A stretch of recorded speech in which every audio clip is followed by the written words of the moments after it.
Shalom, pada edisi kali ini kita akan membahas sebuah tema yang saya beri judul Big Ego, atau kalau disingkat BEGO, B dalam kurung ego. Apa maksudnya? Ternyata ego yang besar adalah sesuatu yang dapat menghancurkan diri kita.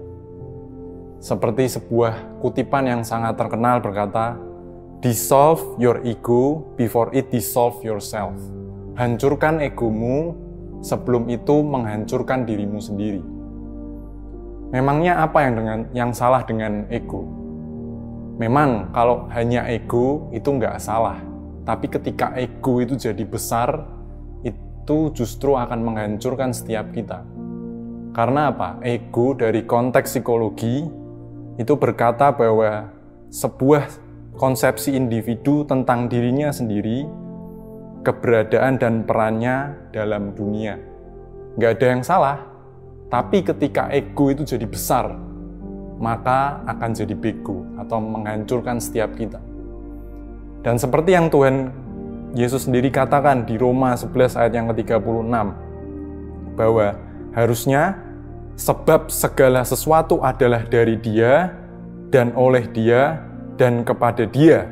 Bagi Dialah kemuliaan sampai selama-lamanya. Tapi di dunia orang yang punya ego yang besar, pemikirannya apa? Cuman me, myself, and I. Semuanya berkata tentang aku, dan aku. Pasti teman-teman juga familiar dengan hal yang ini, di mana orang cuman peduli sama dirinya sendiri, semua buat kesenangannya sendiri, semua buat keuntungannya sendiri.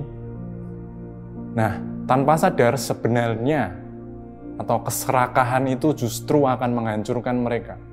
Kita bisa melihat ada begitu banyak organisasi atau perusahaan yang hancur karena seorang individu dalam kelompok itu memiliki ego yang besar. Semuanya adalah tentang dirinya, bukan tentang kepentingan kelompok. Bahkan kalau kita ingat, Timnas Indonesia kelompok umur 23 juga harus kalah di kualifikasi Asia karena ada satu pemain bintang mereka yang begitu egois sehingga hanya menyanyiakan peluang yang ada. Makanya tadi aku bilang, dissolve your ego before it dissolve yourself. Hancurkan egomu sebelum itu menghancurkan dirimu. Dan seperti yang Tuhan mau, harusnya kita hidup sesuai dengan rencananya. Karena semua dari Dia, oleh Dia, dan harusnya untuk Dia. Dan Tuhan justru mati untuk setiap kita, supaya apa? Kita tidak lagi hidup untuk diri kita sendiri. Memang kayaknya agak klise gitu yang ngomongin ini, karena yang tahu ego itu cuma orangnya itu sendiri. Karena orang-orang ego ini sekarang mulai pandai bersembunyi di balik pelayanan, bersembunyi di balik gereja, aktif, tapi ternyata kembali lagi semua untuk me, myself, and I. Bukan kepentingan Tuhan, bukan untuk Tuhan, tapi sekali lagi hanya untuk dirinya.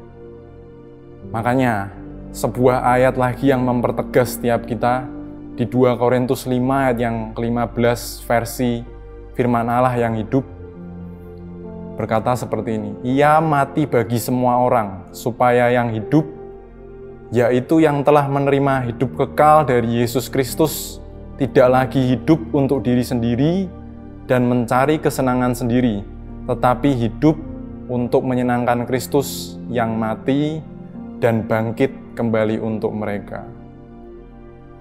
Dia harus mati untuk menyelamatkan, bahkan memerdekakan kita dari kesesatan yang dunia bangun seperti ini. Dia harus turun ke dunia, harus rela menderita untuk menghancurkan paham ini. Me, myself, and I itu tadi. Dan justru harusnya kita belajar. Karena Tuhan sudah mengorbankan semuanya supaya apa? Kita tidak lagi hidup semaunya. Nah, makanya teman-teman, sekali lagi aku mengingatkan bahwa supaya kita nggak bego, terus kita renungkan betapa besar pengorbanannya, betapa berharga pengorbanannya buat setiap kita. Dan aku percaya ketika kita mau mengalahkan ego kita, Dia maha baik.